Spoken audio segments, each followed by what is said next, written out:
Problem ಏನು? ಈಗ ಏನ್ ಚೆನ್ನಾಗಾಗಿದೆ? ಮೂಡಲ್ಗಿಂದ ನಾನು ಕನೆಕ್ಟ್ ಆಗಿರೋದು ಮೇಡಮ್. ಈ ಸಿಸ್ಟಮ್ ಬಂದು 2 ತಿಂಗಳ ಮೇಲೆ ಆಯ್ತು. ನನಗೆ ಹ್ಮ್ 4 ವರ್ಷದಿಂದ PCOD ಪ್ರಾಬ್ಲಮ್ ಮತ್ತೆ ಇರೆಗ್ಯುಲರ್ ಪೀರಿಯಡ್ ಇತ್ತು ಮೇಡಮ್. ಹ್ಮ್ ಅಂದ್ರೆ ಪೀರಿಯಡ್ ಅಂದ್ರೆ 4 ತಿಂಗಳಿಗೊಮ್ಮೆ 5 ತಿಂಗಳಿಗೊಮ್ಮೆ ಈ ತರ ಆಕಿತ್ತು.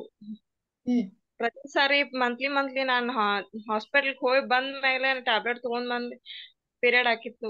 ಇವಾಗ ಹಂಗಿಲ್ಲ ಮೇಡಮ್. ಇವಾಗ ಹ್ಮ್ 20 ಡೇಸ್ ಅಂದ್ರೆ ಪೀರಿಯಡ್ ಬರ್ತದೆ ಮೇಡಮ್. ಓ, ಸೂಪರ್ ಅಲ್ರಿ. ಎಷ್ಟು ವರ್ಷದಿಂದ ಇದ್ದಿದ್ದ ಪ್ರಾಬ್ಲಮ್? 4 ವರ್ಷದಿಂದ 4 ವರ್ಷದಿಂದ ಇದ್ದ ಐತಿ ಪ್ರಾಬ್ಲಮ್ ಮೇಡಮ್. ಬಂದು 1.5-2 ತಿಂಗಳೊಳಗಡೆನೆ ನಾರ್ಮಲ್ ಆಗ್ತಿದೆ. ಓಕೆ, ಮತ್ತೆ ಅದು ಇದ್ದಾಗ ಏನೇನ್ ಪ್ರಾಬ್ಲಮ್ ಇತ್ತು?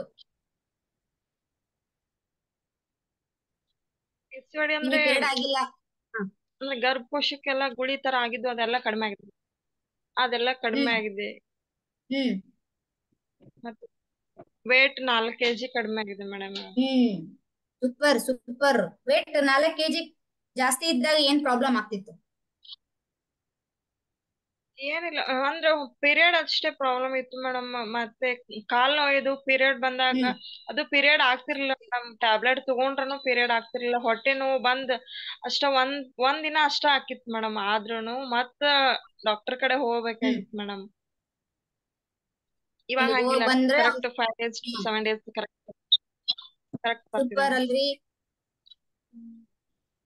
ಬಂದು 2 ತಿಂಗಳಲ್ಲಿ 4 ಇದೆಯಾ? ಖುಷಿ ಆಗ್ತದೆ ಮೇಡಮ್. ಮತ್ ಪಿಂಪಲ್ ಎಲ್ಲ ಕಡಿಮೆ ಆಗಿದೆ. ಡಾರ್ಕ್ ಸರ್ಕಲ್ ಎಲ್ಲ ಕಡಿಮೆ ಆಗಿದೆ. ಹ್ಮ್ ಸ್ಕಿನ್ ಹೆಂಗ್ ಅನ್ಸ್ತಿದೆ? ಇನ್ನೆಲ್ಲ ಸ್ಕಿನ್ ಪಿಂಪಲ್ ಎಲ್ಲ ಕಡಿಮೆ. Glowing glowing. ಗ್ಲೋ ಇದೆ ಮೇಡಮ್ ಇವಾಗ. ಹ್ಮ್ ನಾವೇನಾದ್ರು ಮುಂಚೆ ಕೊಟ್ಟಿದ್ವಿ ತರ ನಿಮಗೆ? ಆಯಿಲಿ ಸ್ಕಿನ್ ಇತ್ತು, ಇವಾಗ ಏನಿಲ್ಲ. ಹಾ, ಮೇಡಮ್ ನಾವೇನಾದ್ರೂ ಕೊಟ್ಟಿವ ನಿಮಗೆ ಕಚ್ಕೊಳಕ್? ಏನಿಲ್ಲ ಅಲ್ವಾ? ಈಸಿ ಇದೆಯಾ ಪ್ರಾಕ್ಟೀಸ್? ಕಷ್ಟ ಇದೆಯಾ? ಈಸಿ ಇದೆ ಮೇಡಮ್. ಈಸಿ ಇದೆ. ಹ್ಮ್ ಸೂಪರ್ ಸೂಪರ್. ನಿಮ್ದು ಹಂಗೆ ಬಿಫೋರ್ ಆಫ್ಟರ್ ಫೋಟೋ ಇದ್ರೆ ಹಾಕ್ಬಿಡಿ. ಫೋಟೋ ಇಲ್ಲ ಮೇಡಮ್. ಹ್ಮ್ ಕಾಲೇಜ್ ಮಾಡಿಲ್ಲ.